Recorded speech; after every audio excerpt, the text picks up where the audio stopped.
Hey guys, tonight we're slipping into some dusty leather sandals and joining the Roman legions, shoulder to shoulder with men who haven't had a proper bath in weeks, but who carry something far more important, their lunch. Picture this: the Mediterranean sun is punishing, your armor is clunky and hot, and the road stretches endlessly in front of you. You trudge along, part of a tight Roman column, and what's that sound? Oh, just the guy in front of you, casually chewing on a piece of dried bread, so hard it might outlast the empire itself. Welcome to the lunchtime routine of the Roman army. Spoiler alert, you probably won't survive this if you're expecting a croissant and a latte. So, before you get comfortable, take a moment to like the video and subscribe, but only if you genuinely enjoy what I do here. And hey, tell me where you're tuning in from and what time it is where you are. I love seeing who's drifting off with me from around the world. Now, dim the lights, maybe turn on a fan for that soft background hum, and let's ease into tonight's journey together. You're issued your basic rations: a pouch of olives, a chunk of bread, and a little bag of salt. And honestly, that's the good stuff. This is no five-star campaign, but it gets the job done. The Roman military machine was fueled less by glory and more by carbs, salt, and vinegar. You might think ancient warfare was won with swords and siege towers, but really, it was bread and logistics. The standard soldier's lunch had to be portable, cheap, and ideally still edible after a 3-day march and a sudden thunderstorm. Olives were a staple, salty, durable, and familiar to every Roman from Hispania to Judea. You pop a few into your mouth, chasing them down with a bite of hard bread so dense it could stop an arrow. It crumbles only slightly. Congratulations, you're now fortified with the same energy that helped conquer the known world. Olives weren't just snacks. They were tiny oil bombs of sustenance, high in fat and rich in taste. Well, if you're used to brine and bitterness, they kept your stomach busy and your body moving. Roman soldiers carried them in waxed cloth or small clay pots, often repurposing whatever they could find.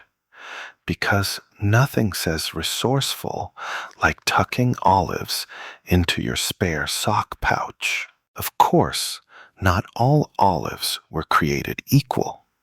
Some were cured in wine vinegar, others in salt brine, and occasionally you'd hear rumors that officers got the fancy ones stuffed with herbs. You wouldn't know, of course, because the closest you got to a stuffed olive was maybe the occasional twig still stuck to it. And speaking of bread, this wasn't the fluffy stuff that whispers to you from a bakery window. Roman military bread was utilitarian, called panis militaris. It came in hard, dense loaves that could survive days in your satchel and still be weaponized in a pinch. Sometimes you softened it in vinegar water. Sometimes you just gnawed through it with sheer willpower and regrettable dental consequences. One surprisingly clever detail: the bread was often scored into equal parts, like a primitive energy bar. That way, you could ration it day by day without cheating, or you could swap a chunk for someone else's cheese ration if you were lucky. Historians still argue whether soldiers always got standard bread or if regional variation changed the recipe. Some accounts from the Rhine frontier suggest grain loaves mixed with herbs or even crushed acorns. One scroll even mentions emergency barley cakes that allegedly tasted of sour boots and tears, which may or may not be an exaggeration. And here's a small but quirky twist. Soldiers sometimes marked their bread with unit insignia before baking it. Why? Because when every lump of dough looks like every other lump, you want to be sure your rations don't walk off with a sneaky tent mate. If you're marching today, you'd likely eat your lunch standing or squatting near a dusty road, under the glare of the sun, trying to avoid horse dung and stray sling stones. The centurion yells to keep moving soon, so you wolf down what you can and tuck the rest back into your leather pouch. You look around and see the same scene repeated down the line. Grizzled men, gnawing, chewing slowly, sipping vinegar water, and occasionally swapping food bits in a quiet barter. It's simple, repetitive, and weirdly comforting. After all, if you're going to spend your day preparing to maybe fight Germanic raiders, you might as well enjoy the calming predictability of your olives and ancient toast. That's lunch for today and tomorrow and the next 200 days of your military service. So, you've gnawed your way through your first Roman army lunch, and you're feeling proud until someone hands you a slab of buccellatum. Ah, yes, the infamous hardtack of the legions. Think of it as the ancient Roman equivalent of a granite-flavored protein bar, minus the protein and joy. This humble disk of twice-baked flour and water was the culinary backbone of Rome's military diet. Durable? Absolutely. Delicious? Only if your taste buds have already defected. The name buccellatum literally comes from the Latin root buccella, meaning mouthful, which is ironic because unless you soaked this thing in water, wine, or vinegar for at least 20 minutes, your jaw would probably lose the fight. You pick up the biscuit. It's slightly cracked from bouncing around in your gear, but otherwise intact, like a tiny edible shield. You take a tentative nibble. Your teeth protest. Somewhere nearby, another soldier casually breaks his in half using a dagger. He's clearly done this before. You, on the other hand, are considering whether dropping it under a chariot wheel might tenderize it. The point of hardtack wasn't to be tasty. It was to be immortal. These rations could last for months in a leather bag, through heat, damp, or general neglect. Roman bakers baked it twice, sometimes 3 times, to pull out every last hint of moisture. The result, a food item that even mice thought twice about. There's even speculation among historians that soldiers sometimes used old buccellatum as playing pieces, weights for fishing nets, or even emergency boot inserts. Whether that's true or just camp gossip, one thing's certain: the stuff was everywhere. But don't get it twisted. This wasn't all doom and chewing. Once you learned how to prepare it, buccellatum became an odd sort of comfort food. Drop it into hot water and wait. Or better yet, dunk it in posca. More on that soon. And you've got a semi-edible mash. If you were really lucky, you might even get to boil it in a stew with onions or lentils. Suddenly, it's less rock biscuit and more rustic gruel. Soldiers developed their own tricks to spice it up. Rubbing it with garlic, crumbling it into soup, or soaking it overnight in vinegar were all common. In fact, recipes were traded between units. You hear a guy from the Danube frontier swears by toasting it with a little cheese scrap. Another insists it's best softened under your saddle after a long march, warmer and pre-chewed by the gods, he claims. And here's a quirky aside. Archaeologists have found bits of what may be buccellatum in old Roman latrines, which means it either passed through a digestive system intact, we won't speculate on that, or it was simply tossed away, uneaten, even by people desperate for calories. That tells you everything you need to know. Yet despite its flaws, or maybe because of them, buccellatum was dependable. You knew it would always be there, always waiting, like that one friend who never cancels plans, even if you kind of wish they would. Historians still argue whether Roman hardtack was universally standard or regionally improvised. Some sources say bakeries near legion bases produced it with added herbs or sesame seeds.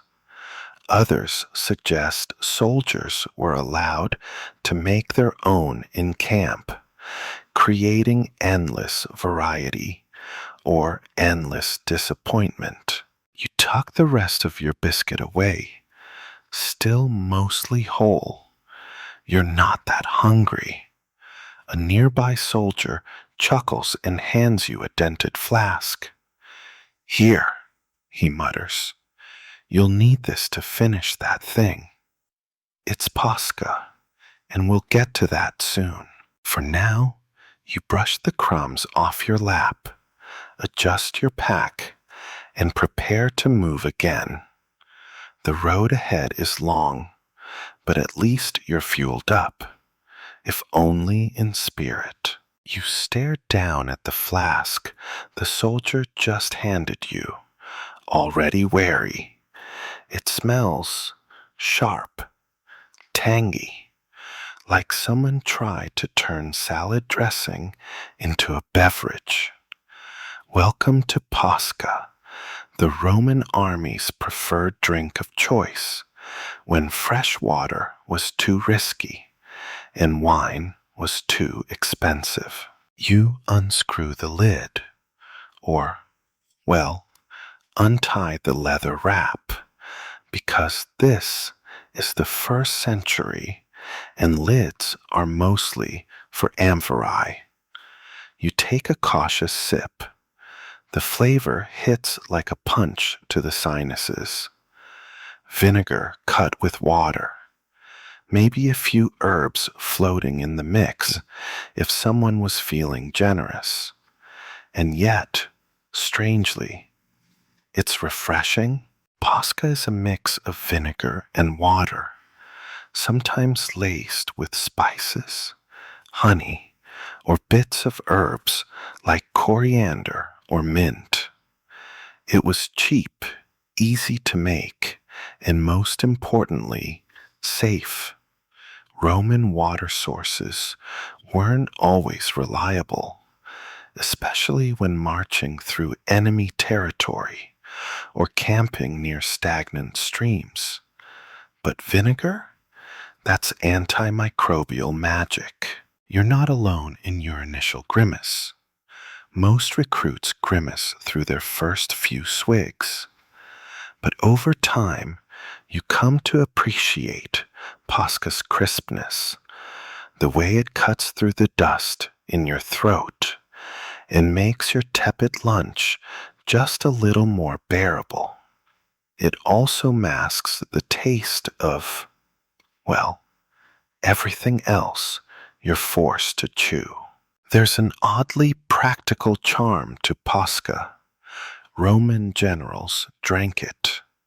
Emperors even praised it, though they probably had the honey-sweetened version with a hint of imported saffron.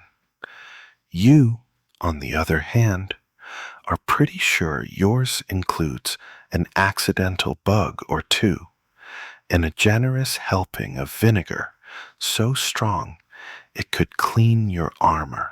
Scholars still debate where the recipe for Posca originated. Was it adapted from earlier Greek naval drinks?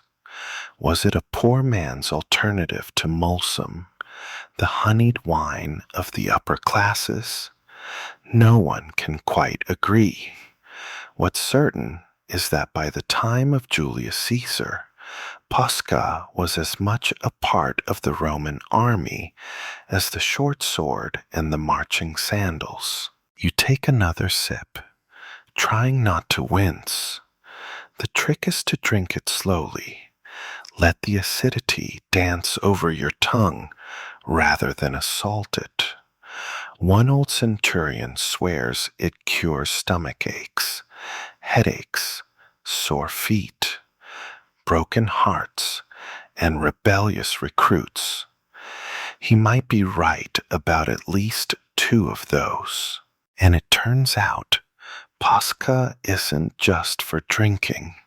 Soldiers use it to clean wounds, soften buccellatum, freshen breath, debatable, and even clean cooking pots.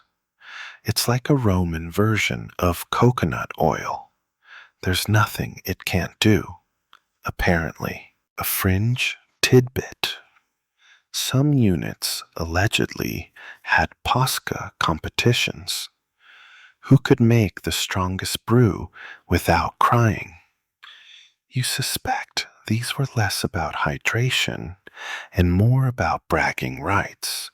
But hey, morale matters. You glance down the line and see other soldiers sipping from similar flasks, most with resigned expressions.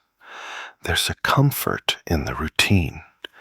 March, chew, sip, repeat.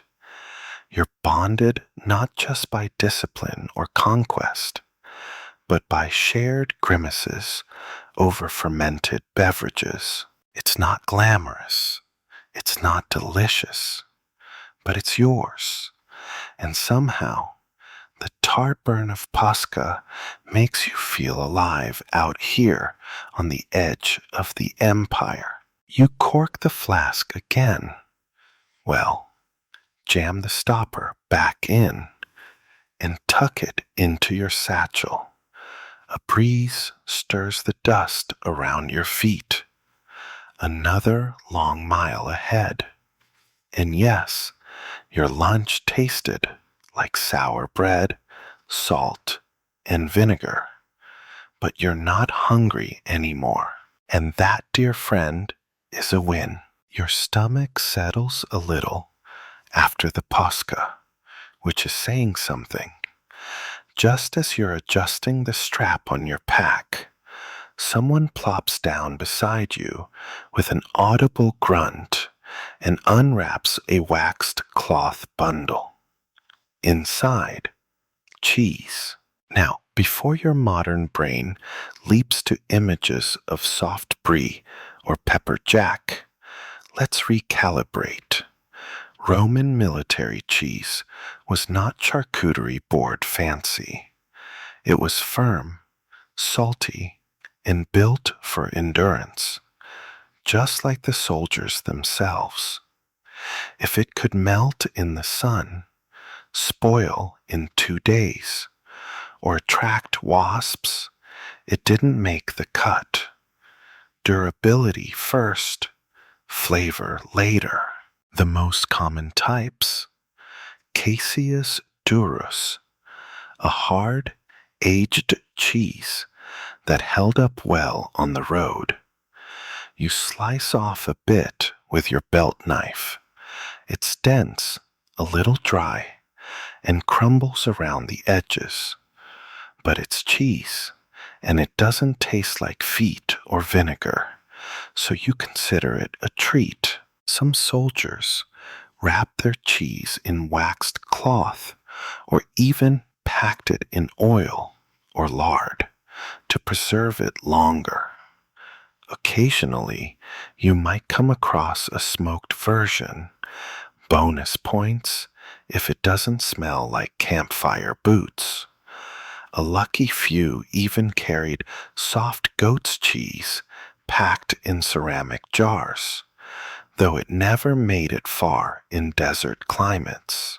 The cheese isn't just a snack, it's a morale booster. Roman soldiers had a complicated relationship with their rations, but cheese was one of the few luxuries that managed to be both practical and deeply satisfying. After all, you can eat it cold, shave it over gruel, or trade it for other goods. There are even records of soldiers using cheese as bartering currency.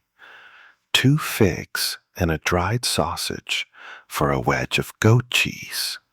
Sounds like a good deal on a hungry day. Historians still argue whether cheese rations were standardized across legions or distributed regionally based on supply routes. Some believe units near mountain regions had better access to goat and sheep cheeses, while others closer to ports might have received imports. Lucky devils. And here's the fun bit. The Roman army actually had contracts with local cheese suppliers. Archaeologists have uncovered writing tablets from Vindolanda, a Roman fort in Britain, that detail orders for cheese, bread, and beer. That means someone, probably a very stressed quartermaster, had to calculate how many pounds of cheese were needed to keep thousands of sweaty, cranky soldiers mildly content. A job we do not envy. As you nibble on your slice, you hear 2 soldiers debating the best way to store it. One swears by wrapping it in fig leaves, the other in leather. You just shrug and keep eating. Your cheese has made it this far without turning green, so you call that a win. A soft breeze rolls in, carrying the scent of dry grass and camp smoke. You lean back against a rock, cheese in hand, and gaze out over the dusty horizon. This, you realize, might be the calmest moment of the day, And cheese, good, old, slightly gritty cheese, is making it better. You tear off a piece of bread to go with the last bit. The pairing is oddly satisfying, salty, dry, chewy, like a Roman power bar. One of the new recruits eyes your cheese. You raise a brow, considering a trade. He offers half a date and a joke about the centurion's breath. It's not a great trade, but you make it anyway.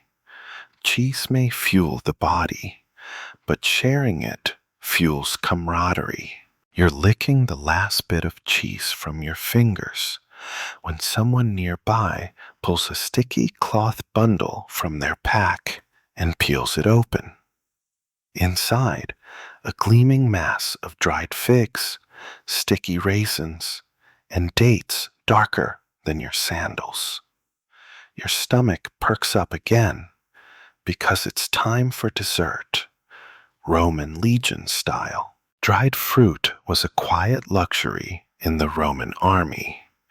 Sweet, energy-packed, and practically immortal, figs and dates were the ancient world's version of trail mix, minus the chocolate chips and plus a lot more sugar.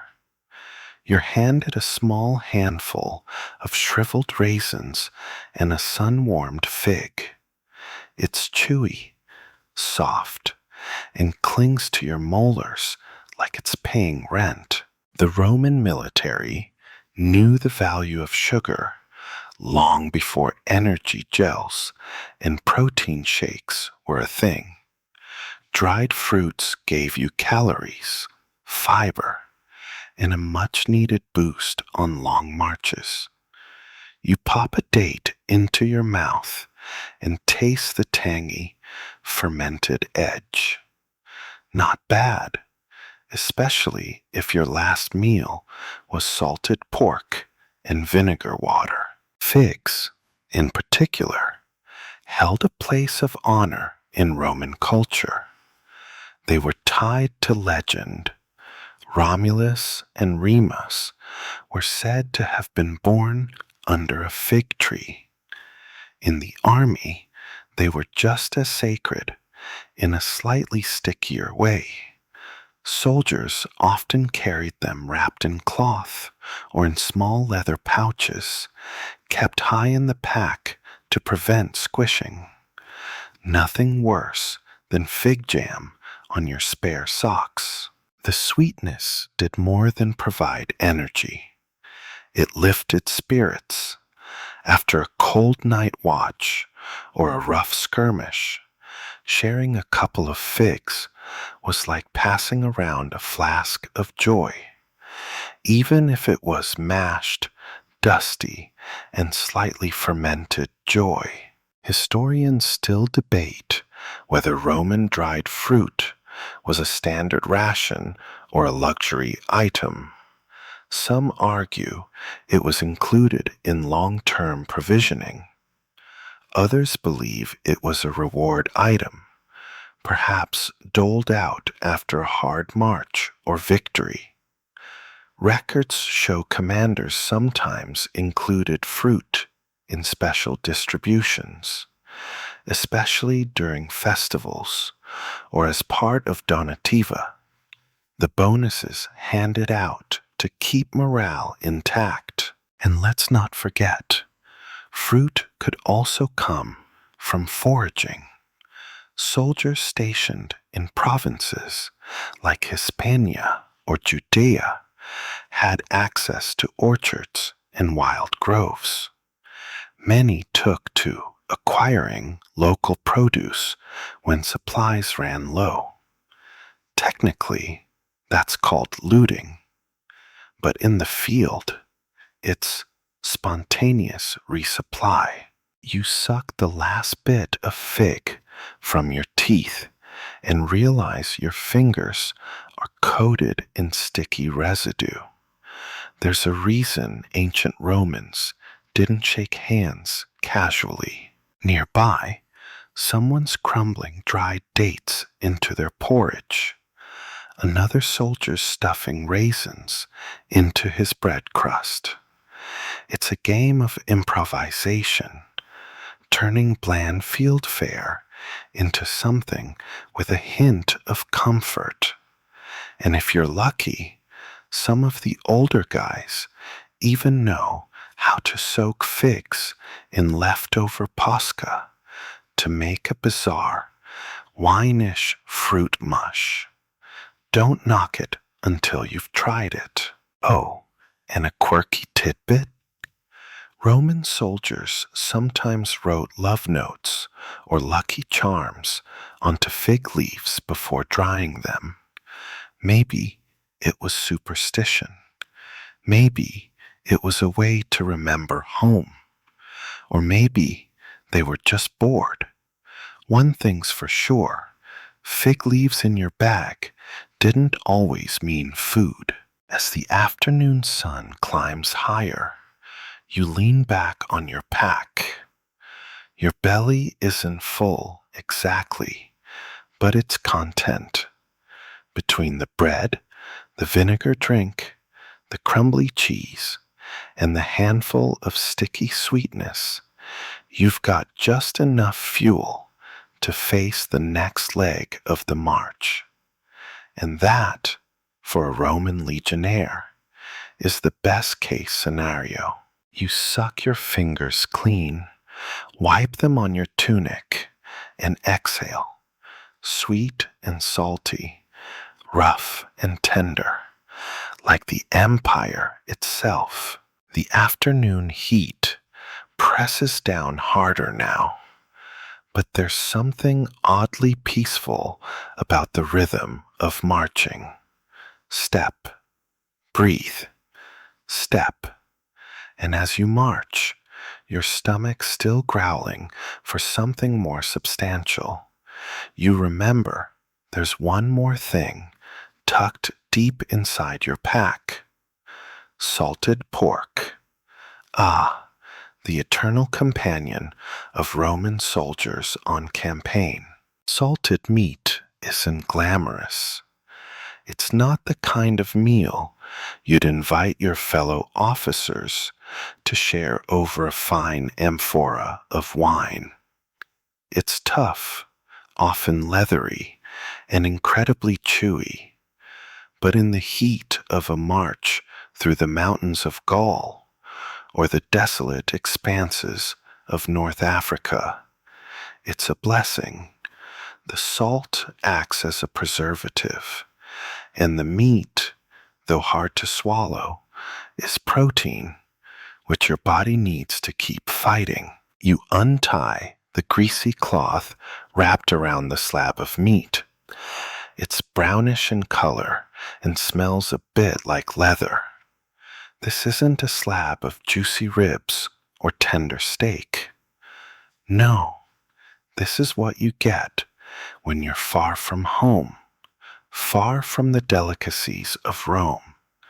This is salsiccia, Roman-style cured sausage, and while it's not winning any culinary awards, it certainly wins on practicality. The Romans were masters of food preservation, using salt, drying, and curing methods that allowed their supplies to survive long campaigns. You're looking at a piece of pork that's been salted to a crisp. It's tough, dense, and has a flavor that lingers in your mouth long after the last bite. Not exactly a luxury, but it's food that works when nothing else will. You chew slowly, the texture more like gnawing on the end of a sturdy stick than eating a meal. Historians still argue whether salsiccia was the go-to protein for soldiers, or if soldiers ever got anything more tender. Some sources suggest that the higher-ranking officers received better cuts, perhaps even fresh meats. But for the majority of men, salted pork was the foundation of every meal. You finish the piece you've been chewing and wipe your mouth with the back of your hand. It's not glamorous, but it's been sustaining empires for centuries. You can't argue with that. Salted pork, like so many other things, was multi-purpose. It could be sliced and served with bread, crumbled into stew, or eaten on its own as a tough, chewy snack to keep you going. Some soldiers even used it to add flavor to their dried legumes. You can't say much about the flavor of hardtack and lentils, but a little chunk of pork fat goes a long way in making it bearable. And while eating salted meat was practical, it had its downsides. There were stories among the soldiers about the after effects of too much salt: dehydration, headaches, and the dreaded bloating that made it difficult to march the next day. But no one complained.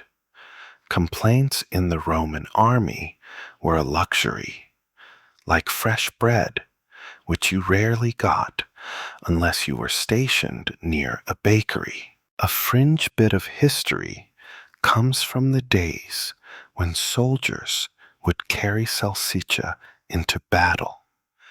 Imagine yourself, armored and sweaty, charging into the fray, and then afterward sitting down to slice a piece of tough meat with your sword.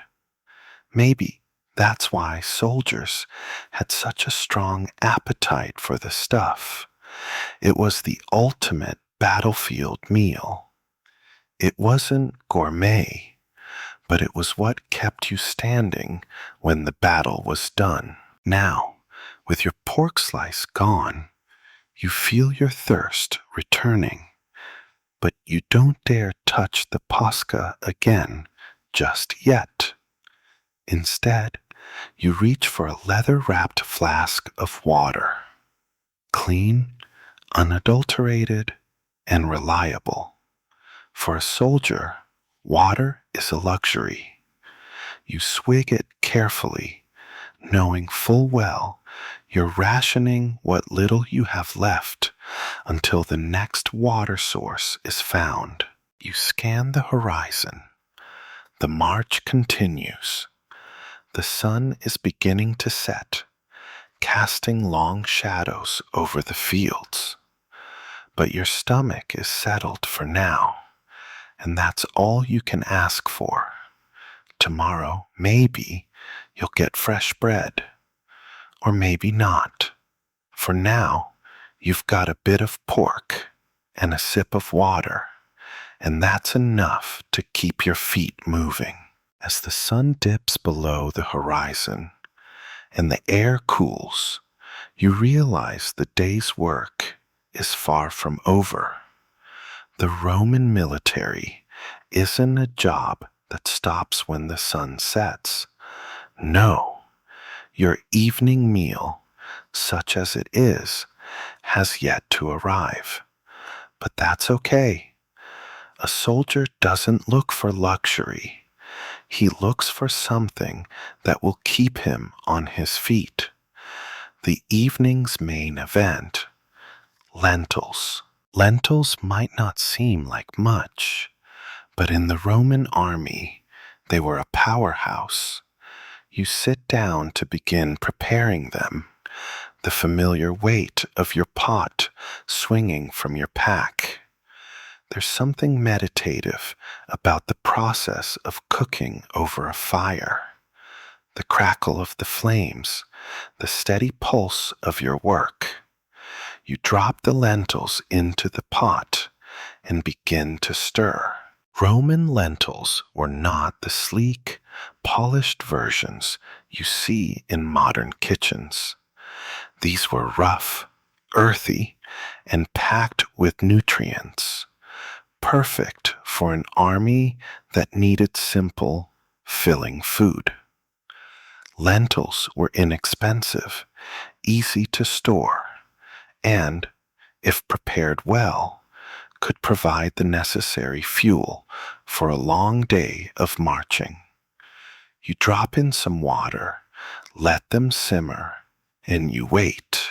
The smell is humble, earthy, warm, and hearty. For soldiers on campaign, this could be the highlight of their day. Sure, you could add a little salted pork, or maybe some herbs, but even without it, lentils are satisfying. A Roman soldier knew how to make the most out of simple things. It wasn't about the fancy flavors. It was about making do with what you had.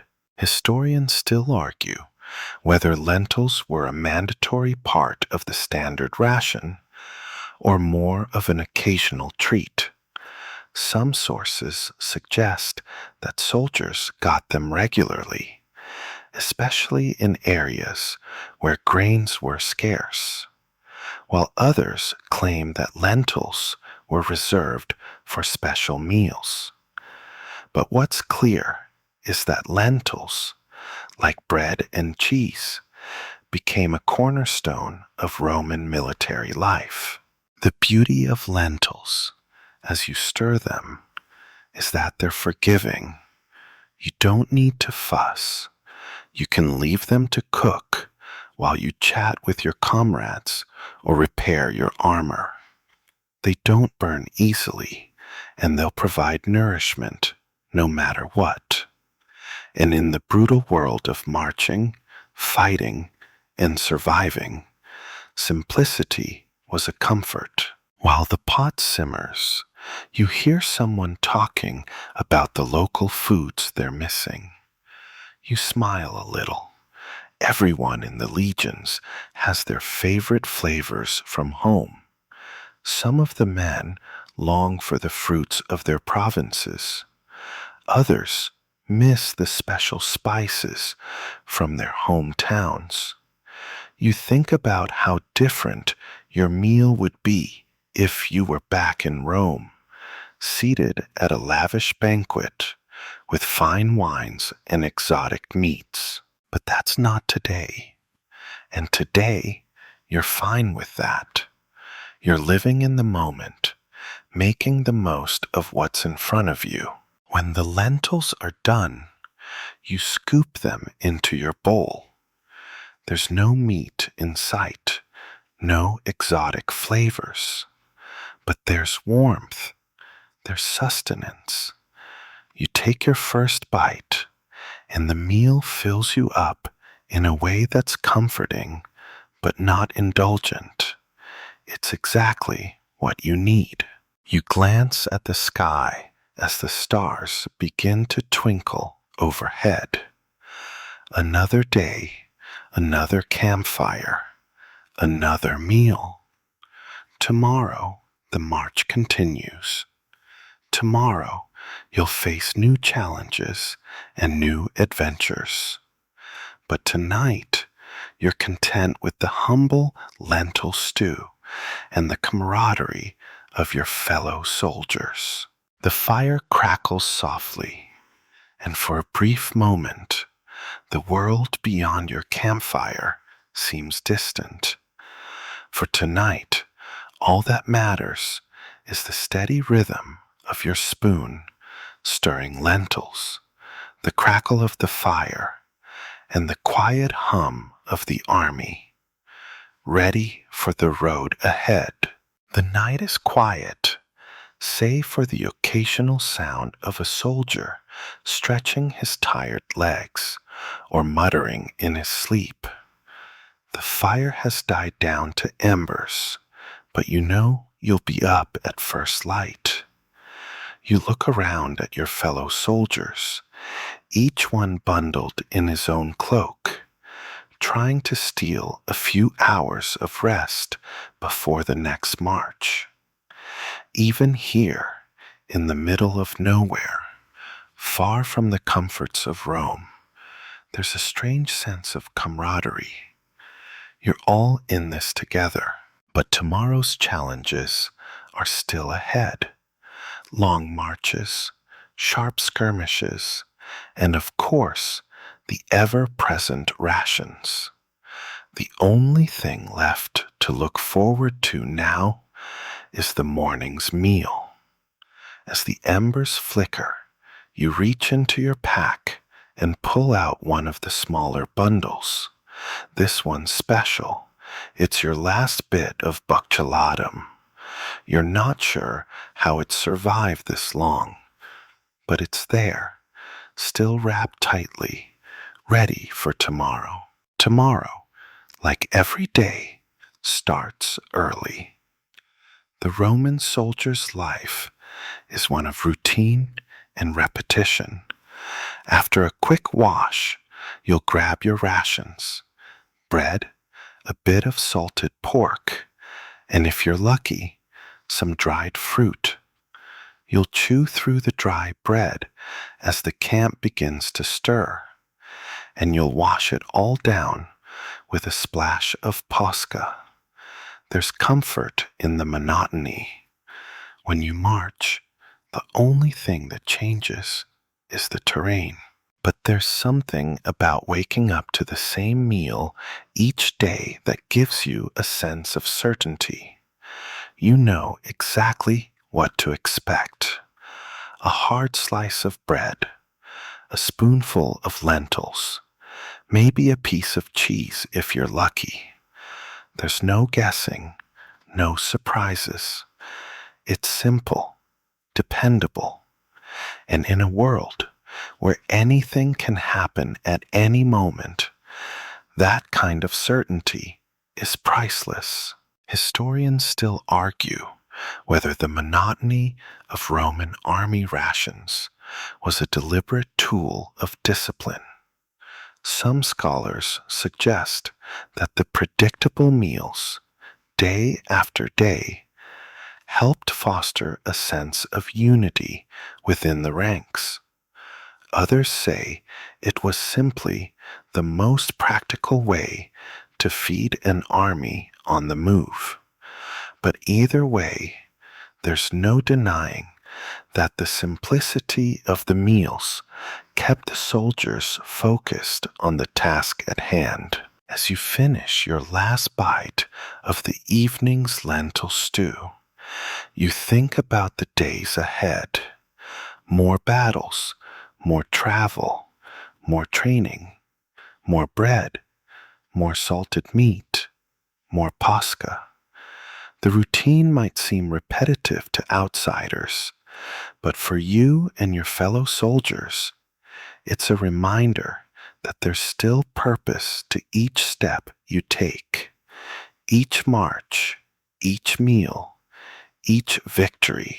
Tomorrow will bring its own challenges, but for now, there's something deeply calming about the quiet of the night and the steady rhythm of your routine. You lay back, close your eyes, and let the sounds of the camp and the crackling embers lull you into a light sleep. Tomorrow, you'll wake early, and you'll face whatever comes your way, together as a legion. You wake up to the soft murmur of your comrades, the first rays of dawn filtering through the trees. The chill of the night is still in the air, but the heat of the day is already creeping in. There's no time to waste. The camp needs to be packed up, the fires extinguished, and the march resumed. Breakfast will come later, just like it does every day. But it's hard to ignore the familiar pang of hunger that settles in your stomach as you rise to your feet. You can already hear the clinking of mess kits, the rustle of soldiers preparing for their first meal of the day. And what's the first meal of the day? Bread. Always bread. It's almost a ritual by now. You sit down, pull out your rationed loaf of panis militaris, and slice off a chunk. It's the same as yesterday, the same as the day before that. Thick, hard, and heavy. It's not going to win any awards for flavor, but it's functional. It's reliable. You tear into it, trying to chew through it quickly before the march begins, the dust starting to settle into the folds of your tunic. Panis militaris is the unsung hero of the Roman diet. It's bread that doesn't spoil, bread that holds up on long marches, bread that's as much about practicality as it is about tradition. But unlike the soft, pillowy loaves baked in Rome's bustling bakeries, this bread is designed for survival. It's dense, full of rough grains, and as tough as the soldiers who rely on it. It's not here to please your palate. It's here to keep you alive. There's something comforting about the routine of it all. Each soldier around you does the same. You dip your bread into a bit of pasca, or perhaps some leftover stew if you're lucky. The simple act of breaking bread, quite literally, becomes a quiet bond between you and your fellow soldiers. The world may be chaotic, but here, at this moment, there's something grounded about the shared, unspoken understanding of the day ahead. And though the bread may not taste like much, there's something deeply satisfying about the bite. It's the bite that keeps you going, the one that ties you to the Roman legions of old. There's comfort in the predictability of it all.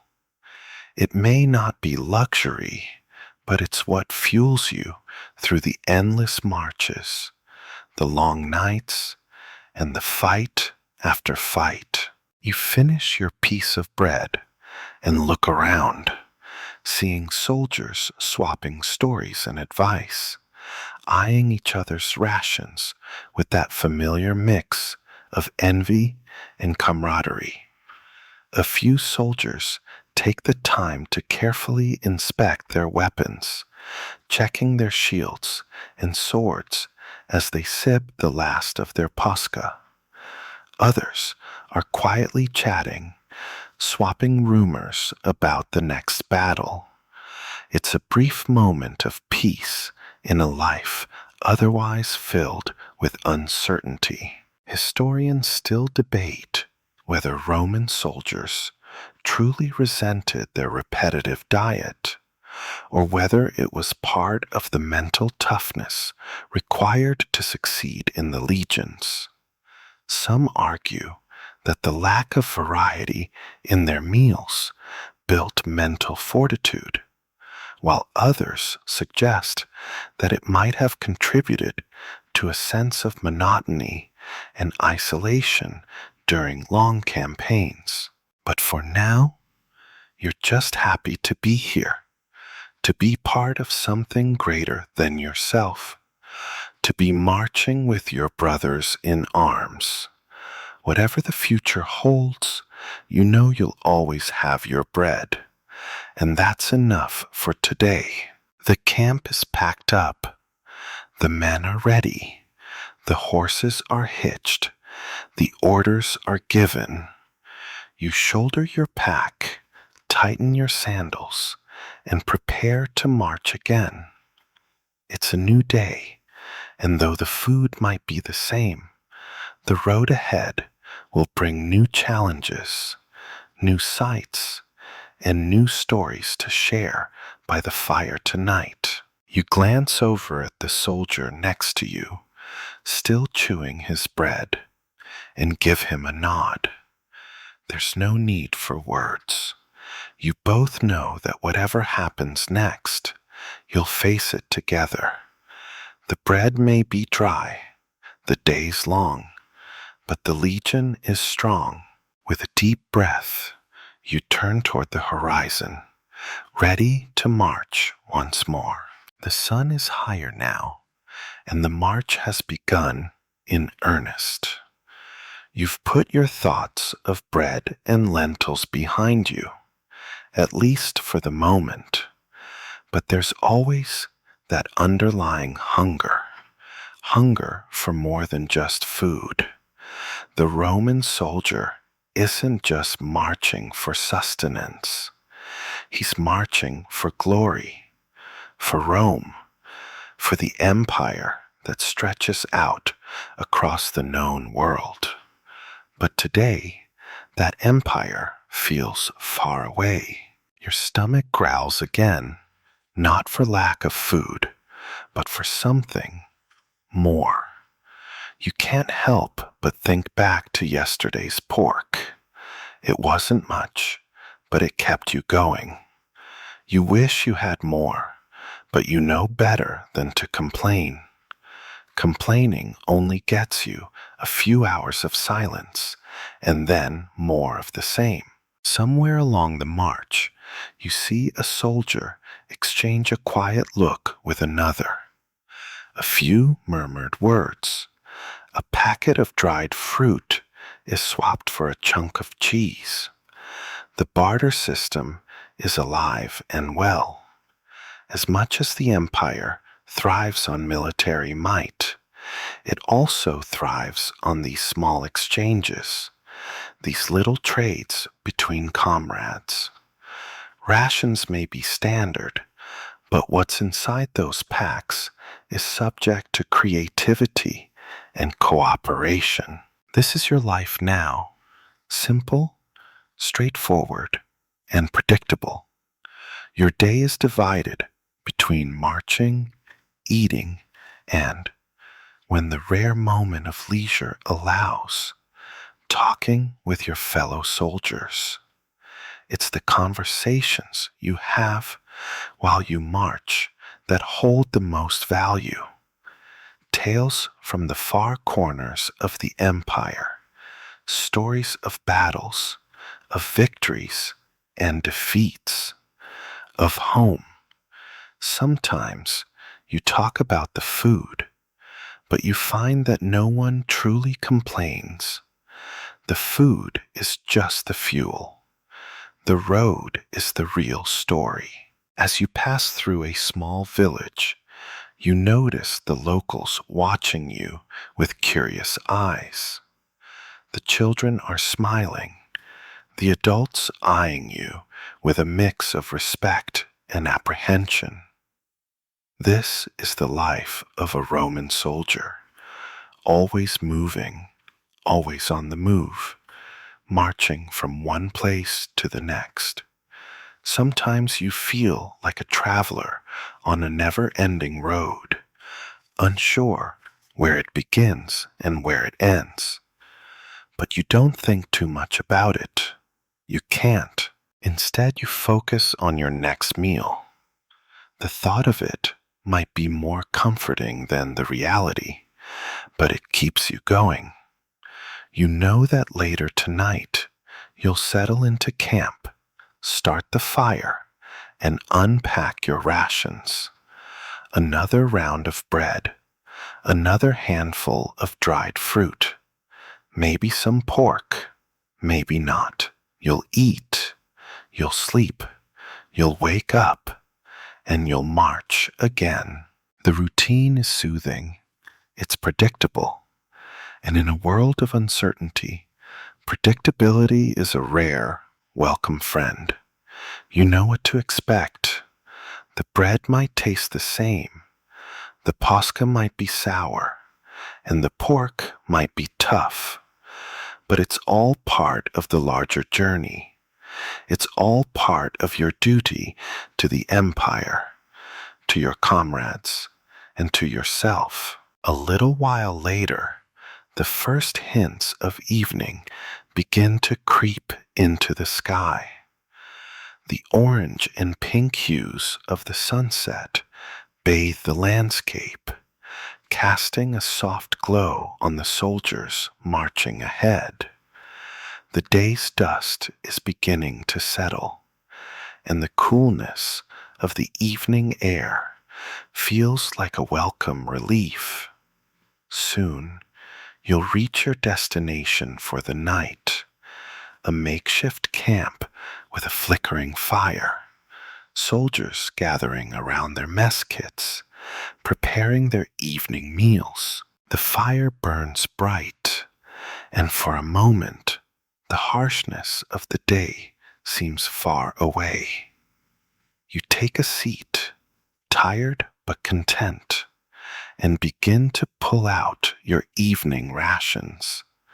It's another round of bread, a few figs, and, if you're lucky, some salted pork. You chew slowly, savoring the simplicity of it all. There's no rush here, no hurry, just the quiet of the campfire, the murmurs of your comrades, and the shared bond of a meal.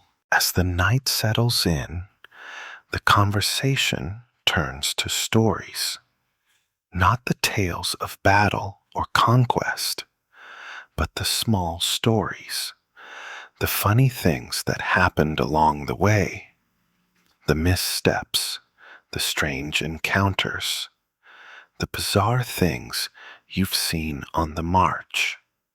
It's in these moments of quiet camaraderie that the real meaning of being a Roman soldier comes through.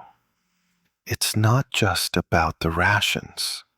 It's about the journey, the bond, the shared experience of being part of something bigger than yourself.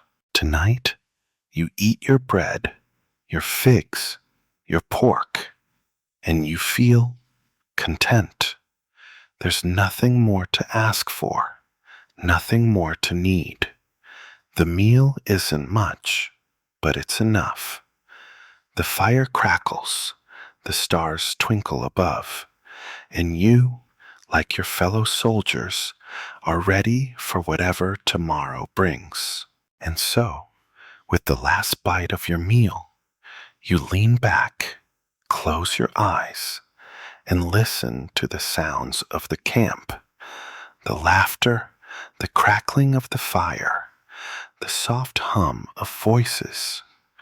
Tomorrow will come soon enough, but for now, you're content. The next morning comes faster than you expect. The fire's embers are little more than a few flickering reds by the time the first rays of sunlight hit your tired eyes. The camp is already stirring. The day ahead is marked by the same quiet efficiency as the one before it. You rise from your bedroll, stretch stiff limbs, and immediately grab for your pack. The first task is always the same. Get your rations. It's a routine, familiar and comforting, as much a part of your life as the constant hum of marching. You unwrap your bread for breakfast, another hard, dry loaf. No surprise there, no luxury either. You tear off a chunk, chew it slowly, and begin preparing for the long march ahead. You'll eat quickly, as usual, and move out with the rest of the men. No need for discussions, no time for complaints, just the steady rhythm of the army's routine. By now, you've come to appreciate this simple bread. It's more than just a meal. It's a constant, a reminder that despite the chaos of the world, There's something dependable about the Roman way. Whether you're fighting, marching, or just passing through another dusty village, you can rely on your bread to get you through. It may not be a feast, but it's enough to fuel the engine of conquest. The sounds of the camp rise with the sun. Horses neigh, soldiers murmur as they prepare their gear, and there's the familiar clink of weapons and armor being checked and rechecked. Soon, the order to move out will come. It always does. The soldiers are ready, their packs filled with bread, cheese, pork, and whatever scraps they could forage or trade. The march begins again. As you pack your things and prepare to leave the camp, you hear a familiar voice calling to you. It's your fellow soldier, the one who always has a story to share, whether it's about his hometown or the latest gossip from Rome. He's holding out a small pouch of dried fruit, a rare treat for the soldiers. Want some? He asks with a grin. You nod and accept the gift. You've got your bread, but a handful of figs never hurt. There's something about the sweetness that contrasts nicely with the saltiness of your other rations. You pop a fig into your mouth and savor the moment. The sweetness lingers, offering a small reprieve from the otherwise mundane diet. The day's march begins, and as you settle into your rhythm, the distant landscape blurs. The road stretches endlessly ahead, and with each step, you realize that the routine of soldier life, the bread, the meat, the shared meals, is a form of stability in an unpredictable world. It's your constant, and for that, you're grateful. Historians still debate how much food really mattered to a Roman soldier's identity. Some argue it was more than just fuel.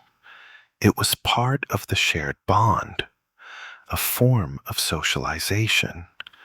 After all, meals were often shared among soldiers, and the simple act of eating together helped reinforce loyalty to the legion and the empire.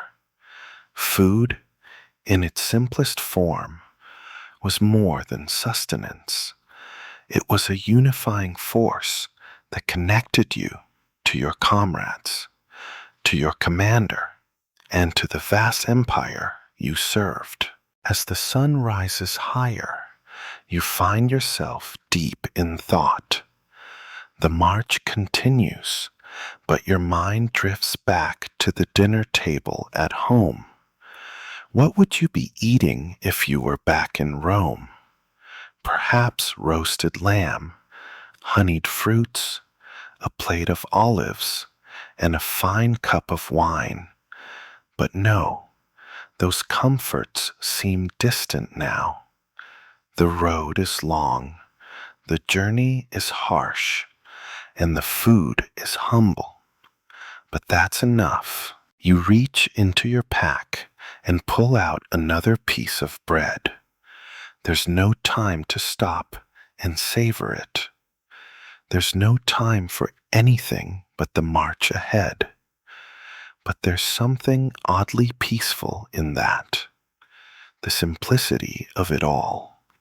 The bread, the figs, the pascha, they sustain you, yes.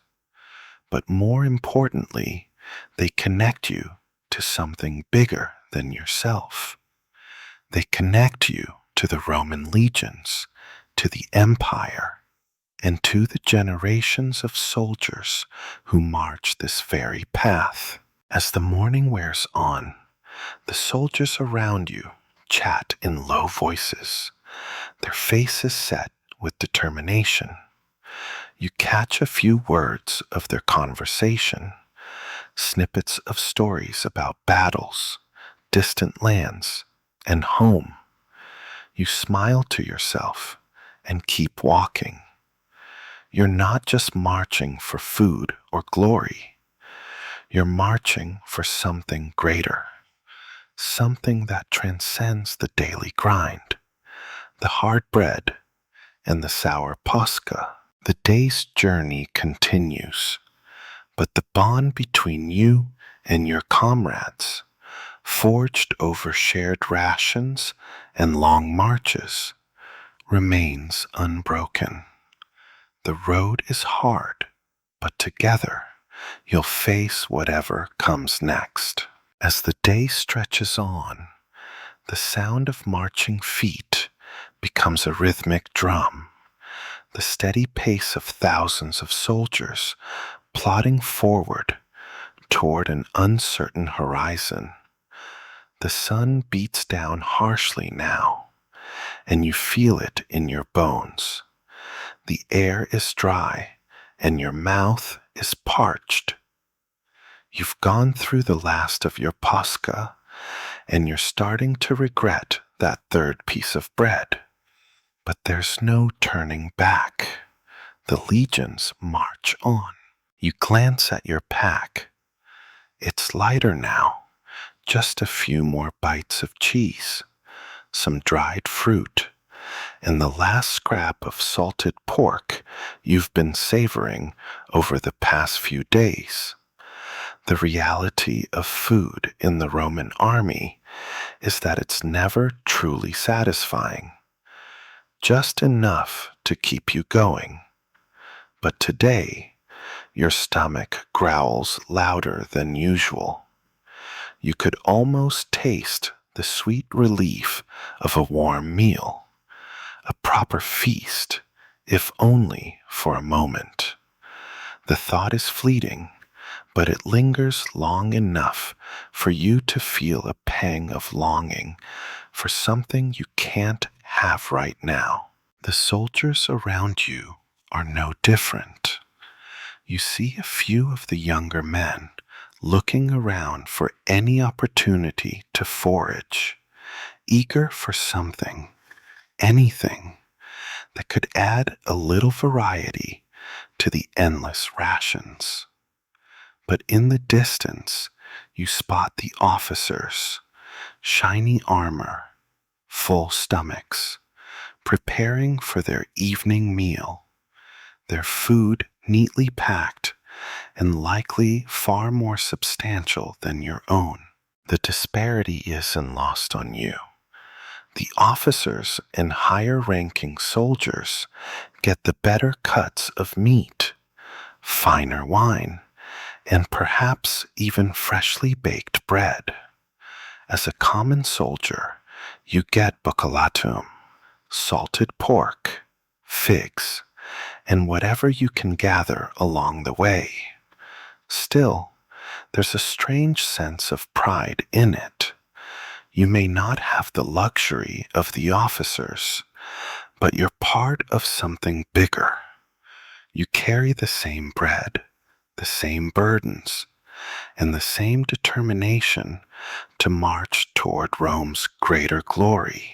Despite the hunger gnawing at you, you know better than to complain. The Roman way is about endurance. It's about pushing through the discomfort, the hunger, and the fatigue. You've trained for this. You've trained to march for miles, to fight for Rome, to hold your ground when everything else seems to be falling apart. Your rations are a small price to pay for the pride of being a soldier of Rome. A soldier next to you mutters under his breath about the food. He's younger, perhaps a bit more naive, still holding on to the notion of a good meal.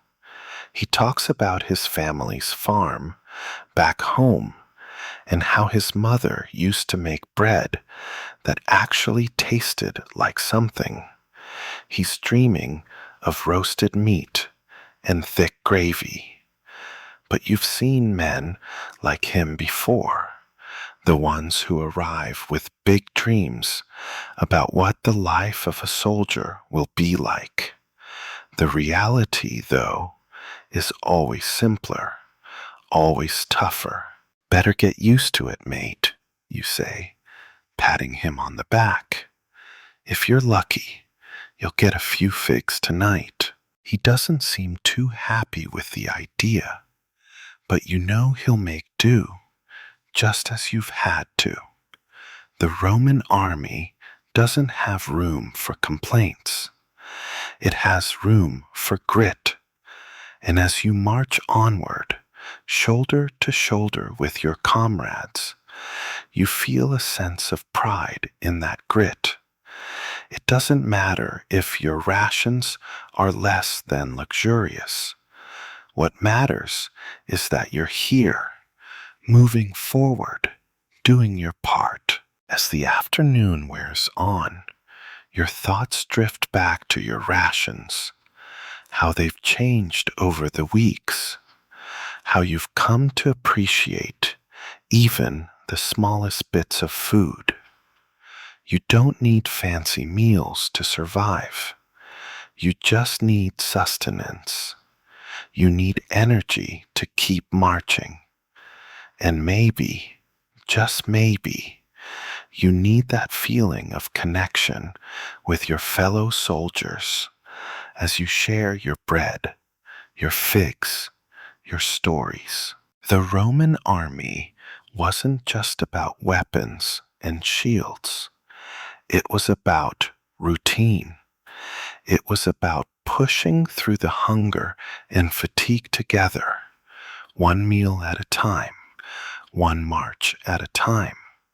The bread, the cheese, the figs, they're all part of the same journey, the same shared experience. And in that, you find comfort. By the time the sun begins to dip below the horizon, you know the camp is nearly set. You'll soon be gathered around the fire, eating whatever's left in your pack, exchanging stories with your comrades, laughing about the day's hardships. It's not much, but it's enough. It's always enough as long as you have each other. Tomorrow, you'll do it all over again. Marching, eating, surviving. The food may be simple, the days long, but it's part of something greater. The Roman legions are a machine, and every soldier, from the youngest recruit to the grizzled veteran, is a cog in that machine. You may not be in control of the food or the conditions, but you are in control of how you face each day. And that, in the end, is what makes you strong. You take another bite of bread, knowing that it will fuel you for the night, for tomorrow, for whatever the empire asks of you next. The evening sets in, and as the camp starts to settle into its familiar nighttime rhythm, you realize there's a peculiar comfort in the repetition. The campfire crackles. Soldiers gather around their pots, their bread, their figs, each one finding solace in the shared simplicity of their meals. The quiet chatter rises above the sounds of the fire, mixed with the occasional clink of armor or the low murmur of someone sharpening a blade. The idea of luxury seems almost foreign now. What was once a thought, a distant memory of something better, fresh fruits, rich stews, sweet wines, has become irrelevant in this life of survival. The daily march, the bread, the pork, and the pasca, they're all a soldier needs to make it through. There's a strange power in accepting this simplicity. You can't control the world around you, but you can control how you respond to it.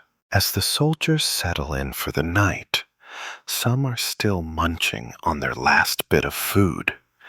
The younger soldiers, especially, seem eager to stretch out their rations, savoring every morsel like it's the last meal they'll ever have. But you've learned to pace yourself. You've learned to eat just enough, not too much to feel heavy, not too little to leave you hungry. Just enough to keep your energy up for tomorrow's march. It's a balancing act, but it's one you've mastered over the course of your time in the legions. Tonight, you sit by the fire with a few comrades. One of them, a veteran of the Germanic campaigns, talks about the food he remembers from his travels. He tells stories of feasting on roasted boar, of bread so soft it melted in your mouth, of wine that flowed freely at the end of a victorious battle. But for all the talk of food, there's a certain wistfulness in his voice. As much as he reminisces about the flavors of the past, he's here now, in this moment, with his bread, his cheese, and his pasca. The world may change, but this routine doesn't. And, as it turns out, there's a comfort in that too. You get used to it, he says, his eyes reflecting the flickering light of the fire. You get used to the taste of hard bread and dry meat. You get used to the simplicity. In fact, after a while, it feels like it's all you need. You nod because you understand. The food may not be gourmet, but it's enough. It's always enough when you're surrounded by the camaraderie of your fellow soldiers, when you know you're all in the same boat.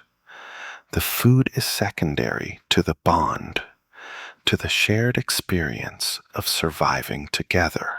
As the fire burns low and the last of your meal settles into your stomach, you feel the weight of the day finally lifting. The march, the rations, the constant battle against hunger, all of it fades into the background. Tonight, there's just the warmth of the fire, the company of your comrades, and the quiet satisfaction that comes from knowing you've made it through another day. The night draws on, and you settle down for rest. You pull your cloak around you and close your eyes. The camp is still. The sounds of the night are soothing, and the steady rhythm of your breathing matches the pace of the world around you. Tomorrow will come, but for now, there's peace. As you drift off to sleep, you know the routine will begin again. The march, the food, the pasca, the bread. It's the life you've chosen, and in some ways, it's the life you've come to love, not because it's easy, far from it, but because it's steady and because it's yours. And with that, you rest easy, knowing that no matter what comes next, you've got enough to keep going. The morning comes quickly, and as you wake, you realize that the fire has burned low during the night. The smell of smoke lingers in the air, mingling with the early morning chill. The soldiers around you are already beginning to stir, packing up their bedding, tying their sandals, preparing for the next leg of the journey. For a moment, there's an eerie calmness in the air, the quiet before the storm. The food rations are there, the same as yesterday.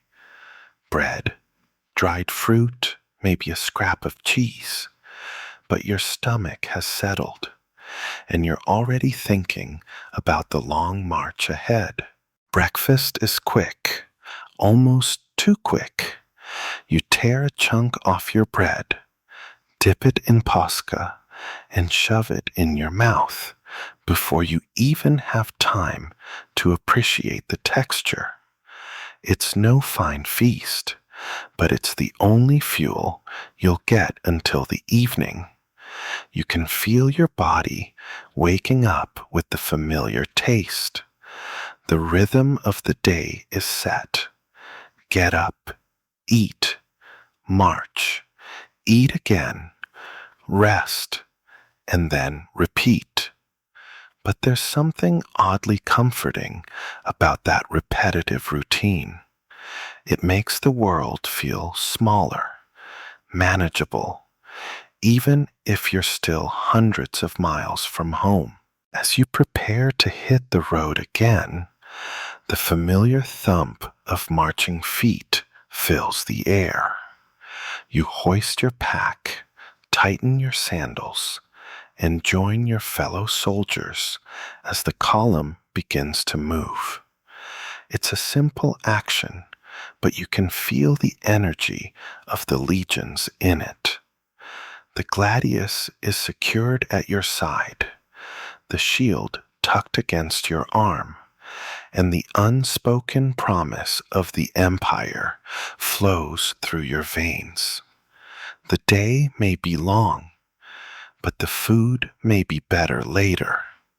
Who knows? And if not, at least you have your comrades, your routine, and the belief that together you can endure anything. The march continues, the sound of your footsteps blending with those around you. Soldiers ahead of you begin to sing softly, their voices carrying over the dust of the road. It's an old Roman march song, one you've heard before, but today it feels like a welcome distraction from the weight of the world on your shoulders. It's about the strength of Rome, the glory of the empire, and the brotherhood that ties every soldier together. And for a brief moment, you almost forget about the lack of variety in your meals, the constant grind of marching, and the long days ahead. The food might be monotonous, but the spirit of the legions is what keeps you going. It's about the mission, the pride, and the silent promises made between soldiers. No matter how bad the food gets, you all share in the same experience, and that's what matters. You glance over at one of your comrades, a fellow soldier from Hispania. He's chewing on his bread, the same hard, unyielding loaf you've been eating for weeks now. You can't help but smile at the absurdity of it, how you've all come to depend on this simple food, this simple routine, to carry you through the hardships of military life. Another day, another loaf, you joke with him. He laughs, though it's a tired sound. At least we don't have to fight over it. You both chuckle quietly, and the march goes on. The bread, the figs, the posca, they are the constants in your world now. They may not be much, but they are enough. Together, they are the fuel that propels you forward. The sun climbs higher in the sky, and the miles pass by, one step at a time. By now, the road is familiar, the landscape blending into the same dusty monotony.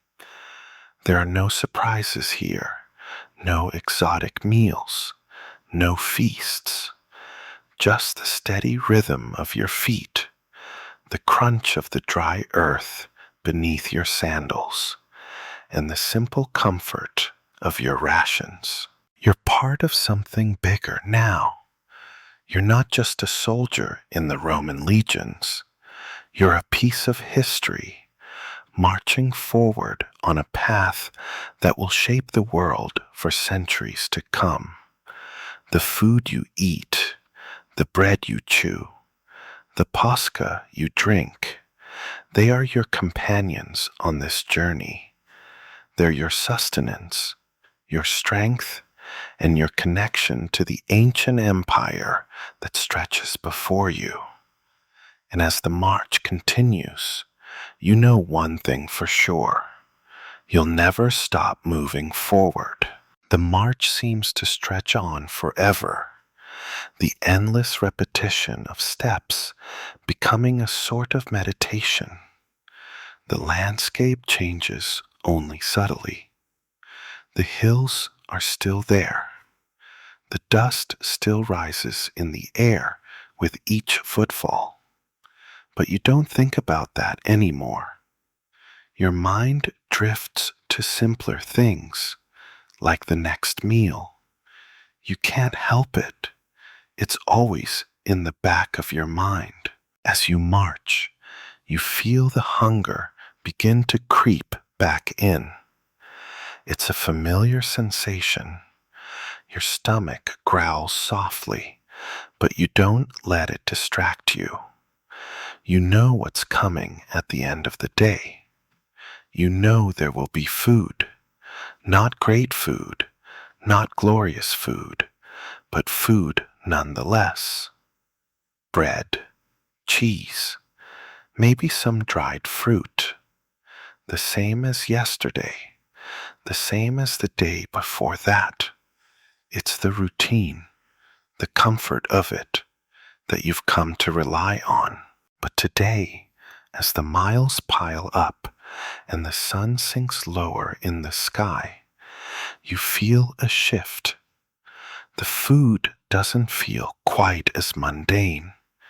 It feels more like a lifeline, a promise that sustains you from one step to the next.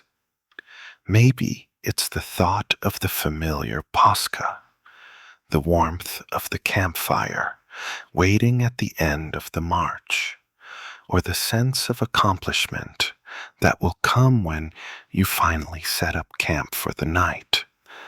Whatever it is, the food is part of it. And in that moment, you realize how much it's become a part of who you are. A soldier, marching for Rome, fueled by the same bread and cheese as those who marched before you. By the time the sun sets, you can see the campfire smoke rising in the distance. The camp is ready for you. The routine will begin again, and you'll do what you always do. Unpack your rations, share stories, and sit down with your comrades.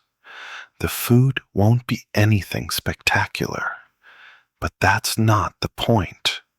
The point is that it's enough to keep you going, enough to get you through the next day's march, enough to give you the energy to keep marching forward with your brothers in arms. As you settle into camp, you sit around the fire, your ration of bread in hand. You've learned to appreciate the simplicity of the meal, the way it provides just enough sustenance to keep you moving. There's no hunger, no deprivation, just the comforting knowledge that tomorrow you'll wake up, eat your bread, and march again. You take a bite of your bread, and as you chew, you feel a sense of satisfaction. The food is simple, but in a way, that makes it better. You don't need extravagance. You don't need luxury. You just need enough to get by. And in the Roman army, enough is all you need. As the fire flickers and the night grows darker, you feel a sense of peace settle over you. The day is done. You've done your part. The food is enough. Tomorrow will come, and you'll do it all over again. But for now, you're content. The food, the camaraderie, the shared experience, it's all part of the journey. And it's a journey you'll continue, one meal, one march at a time. You finish the last bite of bread and lean back, letting the sounds of the camp fill your ears. The laughter, the stories, the quiet hum of the soldiers around you. It's all part of the rhythm now. The bread, the food, the life of a Roman soldier. It's not glamorous, but it's enough. And for tonight, that's all you need. The fire crackles softly as the last embers die down, and the cool night air begins to settle over the camp. The sounds of soldiers preparing for rest fade into the background, and you can feel your body unwind, your muscles relaxing after a long day. The moon is high in the sky now, casting its pale light over the camp, and everything feels still, peaceful even. You lie back, the soft rustle of your cloak, the only sound as you settle in for sleep. The simple act of closing your eyes brings a sense of comfort, a reminder that, despite everything, there is still peace to be found in the midst of this long, uncertain journey. The bread, the cheese, the pascha. It may not have been the finest feast, but it's what you've come to rely on. It's what has sustained you through this life, this march, this endless road. The food was never about luxury. It was always about survival. It was about keeping your body strong and your mind focused on the task ahead. As you drift off, you think about the road ahead. More marches, more food, more rations, more days of routine, of soldier life. But tonight, that doesn't matter. Tonight, there's only the fire, the quiet, and the comforting knowledge that you've made it through another day. The bond you share with your fellow soldiers, the bread you share, the simple, comforting meals. They are part of something bigger. They are part of this journey, this life that is yours, shared with those around you. With that thought, you close your eyes fully, allowing the gentle hum of the camp to lull you into sleep. Tomorrow is another day, but tonight you can rest. Tonight you've earned your peace.